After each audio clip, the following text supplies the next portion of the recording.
Assalamualaikum warahmatullahi wabarakatuh. Video kali ini adalah jawaban atas pertanyaan tema kurikulum dasar kedua. Jawaban pertanyaan mengenai metode individual system. Pertanyaan yang pertama, apa pengertian individual system? Individual system adalah proses belajar yang berpusat kepada anak sebagai subjek belajar. Pertanyaan yang kedua, mengapa pendekatan yang dilakukan harus individual system? Karena anak berperan aktif di dalam proses bermain sambil belajarnya. Sedangkan motivator berperan memberikan motivasi dan apresiasi kepada anak agar semangat belajarnya semakin hari semakin menggelora serta memfasilitasi memberikan kegiatan bermain sambil belajar yang sesuai dengan kemampuan anak. Pertanyaan yang ketiga, apa tujuan yang ingin dicapai dengan melakukan pendekatan secara individual system? Tujuannya agar proses belajar dapat dilakukan secara bertahap, karena tidak akan mungkin bertahap jika proses belajarnya dilakukan secara klasikal. Pertanyaan yang keempat, di Bimba, murid dan guru memiliki peran masing-masing. Sebutkan apa peran guru dan murid. Peran guru atau motivator di Bimba Aiueo adalah melakukan proses belajar dengan cara yang sepenuhnya menyenangkan.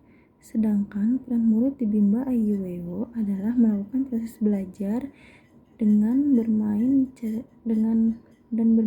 dengan ceria dan penuh semangat.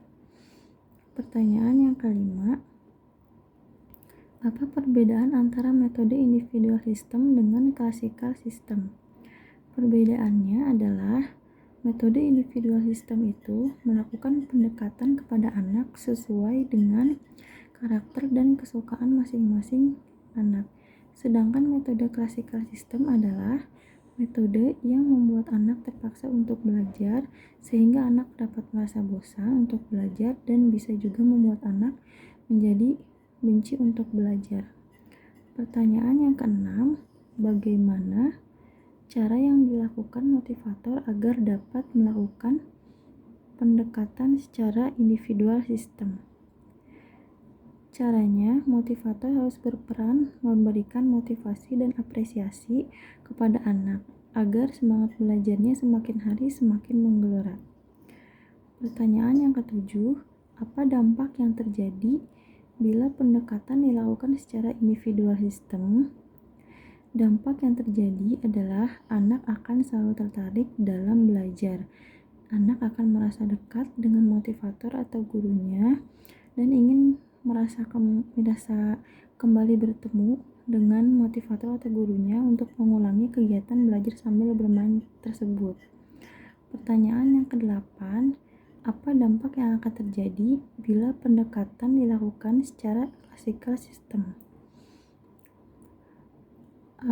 Dampaknya anak akan merasa belajar adalah beban. Terus anak akan terpaksa dalam belajar dan tidak mau mengulangi apa yang telah motivator ajarkan. Anak akan cepat merasa bosan dan anak akan lebih suka bermain game, dan anak akan menjadi generasi yang benci belajar. B. Pertanyaan mengenai metode variation skill. Yang pertama, apa pengertian variation skill? Variation skill adalah kemampuan yang harus dimiliki oleh motivator dalam memvariasikan antara aspek dan kegiatan belajar. Pertanyaan yang kedua, mengapa kegiatan belajar harus divariasikan? Karena anak mempunyai rentang konsentrasi yang pendek, mudah teralihkan dan mudah cepat merasa bosan terhadap suatu kegiatan. Pertanyaan yang ketiga, apa tujuan yang ingin dicapai dengan memvariasikan kegiatan belajar? Tujuannya agar anak tidak merasa bosan, semakin tertarik, bersemangat dan antusias dalam kegiatan bermain sambil belajarnya. Pertanyaan yang keempat, sebutkan 3 aspek belajar. Yang pertama, aspek kemampuan afektif, yang kedua aspek kemampuan kognitif, dan yang ketiga aspek kemampuan psikomotorik.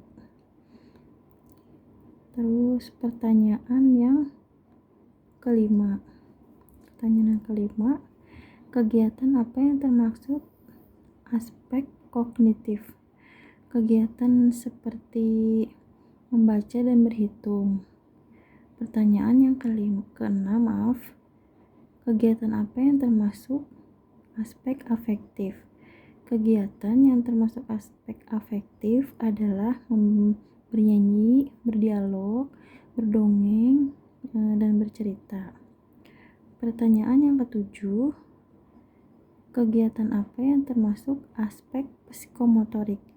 Kegiatannya seperti, kalau psikomotorik itu dibagi menjadi dua, psikomotorik kasar dan psikomotorik halus.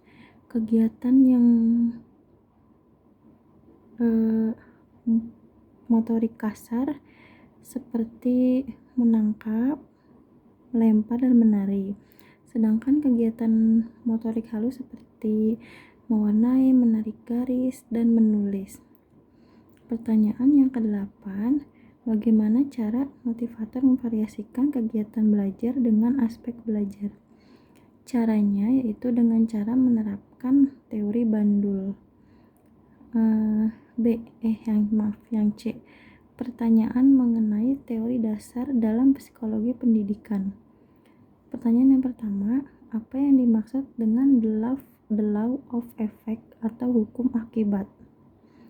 The law of effect adalah jika suatu prosesnya menyenangkan akan diulang kembali, dan begitu juga sebaliknya, jika prosesnya itu tidak menyenangkan maka tidak akan diulangi kembali. Pertanyaan yang kedua, apa yang dimaksud dengan the law of exercise atau hukum latihan? The law of exercise adalah ketika suatu kegiatan yang terus diulang-ulang, maka akan berdampak mampu. Jadi, semakin sering kegiatan itu diulang, jadi si anak akan semakin mampu. Pertanyaan yang ketiga, apa yang dimaksud dengan the law of readiness atau hukum kesiapan?